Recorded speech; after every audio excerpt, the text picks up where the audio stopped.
Hello friends, स्वागत है आप सभी का आज की इस नए वीडियो पे। आज की इस वीडियो में हम देखेंगे जीके जीएस से संबंधित मोस्ट इंपॉर्टेंट क्वेश्चन, जो आप अगर किसी भी कॉम्पिटिटिव एग्जाम की तैयारी कर रहे हैं तो आज की क्लास आपके लिए बहुत ही महत्वपूर्ण होने वाली है। आज की क्लास में हमने 20 इंपॉर्टेंट क्वेश्चन को सिलेक्ट किया है जो किसी भी एग्जाम में पूछे जाने की संभावना है।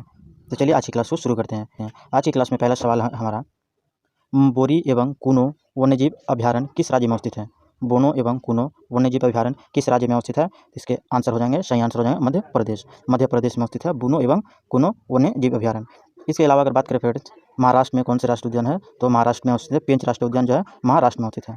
पेंच राष्ट्रीय उद्यान जो कहाँ स्थित है? महाराष्ट्र में स्थित है। असम की अगर बात करें तो असम में स्थित है काजीरंगा राष्ट्रीय उद्यान, कहाँ स्थित है? महाराष्ट्र में अवस्थित है। और उत्तराखंड में कौन से अभ्यारण्य अवस्थित है फ्रेंड्स? जिम कॉर्बेट राष्ट्रीय उद्यान हो जाएंगे उत्तराखंड में। ध्यान रखना है, जिम कॉर्बेट राष्ट्रीय उद्यान उत्तराखंड में। असम में हो जाएंगे काजीरंगा राष्ट्रीय उद्यान, और महाराष्ट्र में हो जाएंगे पेंच राष्ट्रीय उद्यान, और बोरी एवं कूनो वन्यजीव अभ्यारण्य हो जाएंगे मध्य प्रदेश में। ध्यान रखना है, मध्य प्रदेश में। नेक्स्ट क्वेश्चन है हमारा, भारत में राष्ट्रीय आय का आकलन सर्वप्रथम किस वैज्ञानिक द्वारा किया गया था? ध्यान रखना है फ्रेंड्स, राष्ट्रीय आय का आकलन किस वैज्ञानिक द्वारा किया गया है? इसमें वैज्ञानिक सवाल पूछे हैं तो इसके सही आंसर हो जाएंगे आर.बी. के राव। आर.बी. के राव के द्वारा सर्वप्रथम राष्ट्रीय आय का आकलन किया गया था।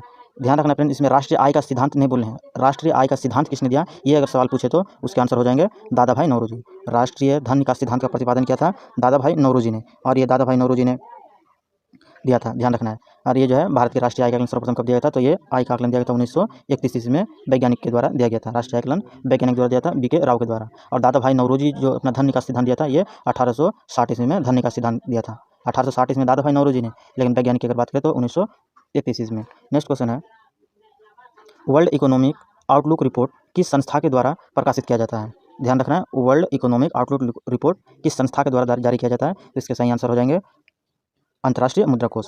अंतर्राष्ट्रीय मुद्रा कोष के द्वारा वर्ल्ड इकोनॉमिक आउटलुक रिपोर्ट जारी किया गया था। विश्व बैंक की अगर बात करें फ्रेंड्स, तो विश्व बैंक के मुख्यालय हो जाएंगे वाशिंगटन डीसी। विश्व बैंक के मुख्यालय हो जाएंगे वाशिंगटन डीसी, और विश्व व्यापार संगठन के मुख्यालय हो जाएंगे नाटो ब्रुसेल्स में।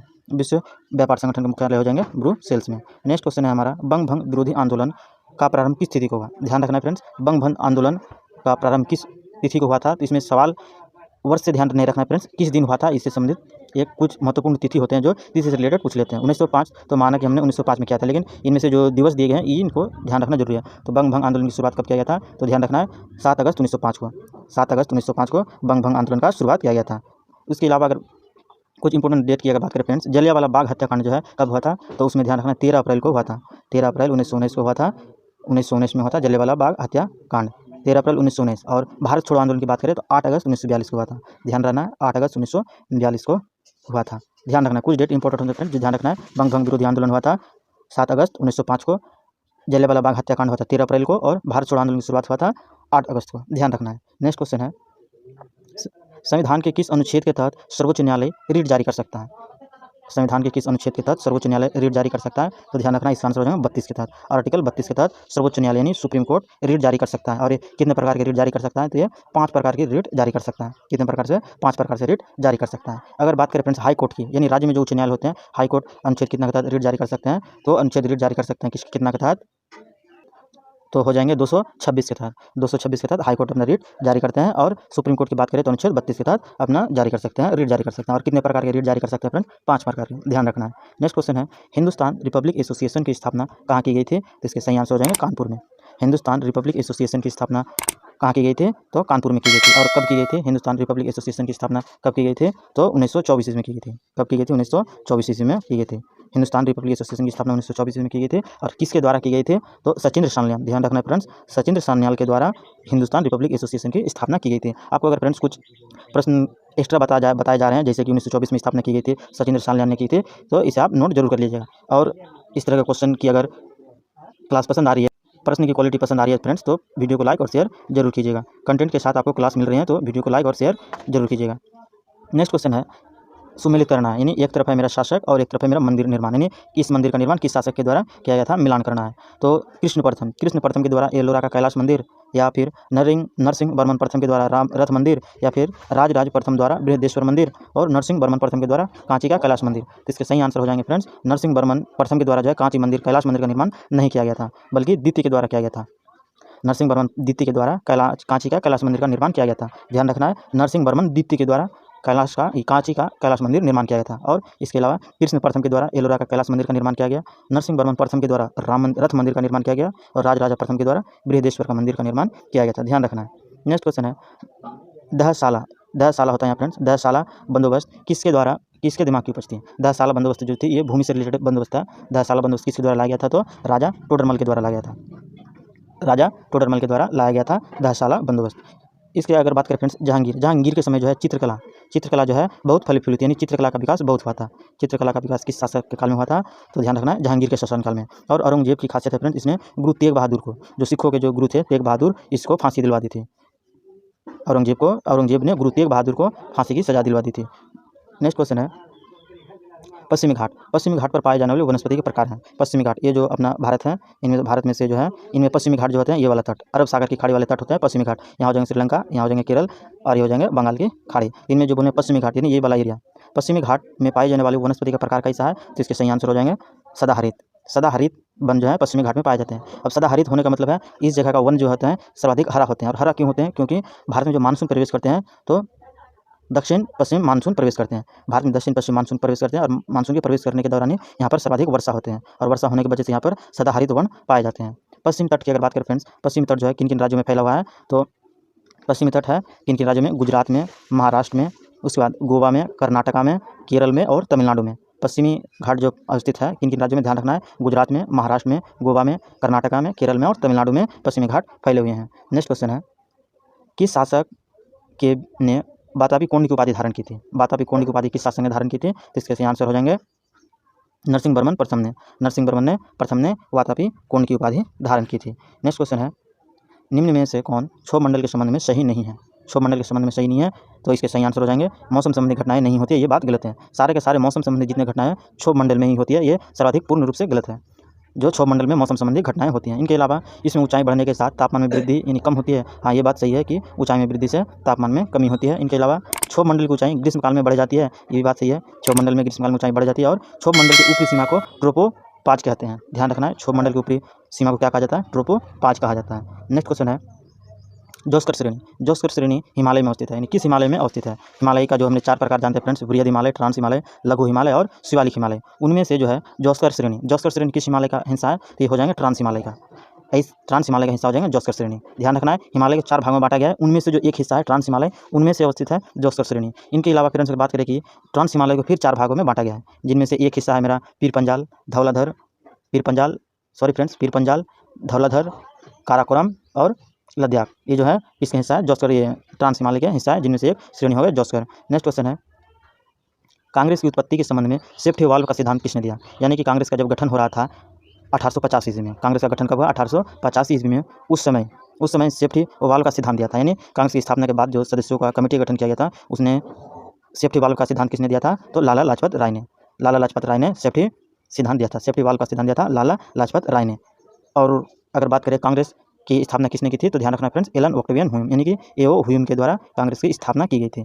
और अगर बात करें अरविंद चंद्र घोष ने क्या बताया था कांग्रेस की स्थापना को? तो इसने बताया था कि कांग्रेस अंत में क्षय रोग से मरने वाली है, इस बात की कहा था। कांग्रेस को क्या कहा था अरविंद घोष ने? कि कांग्रेस क्षय रोग से मरने वाली है। नेक्स्ट क्वेश्चन है शेख सलीम चिश्ती किस शासक के समकालीन थे? शेख सलीम चिश्ती किसके समकालीन थे? इसका आंसर हो जाएगा अकबर। शेख सलीम चिश्ती जो थे किसके समकालीन थे? अकबर के समकालीन थे। ध्यान रखना फ्रेंड्स शेख सलीम चिश्ती का दरगाह जो है कहाँ स्थित है? तो राजस्थान के अजमेर में स्थित है।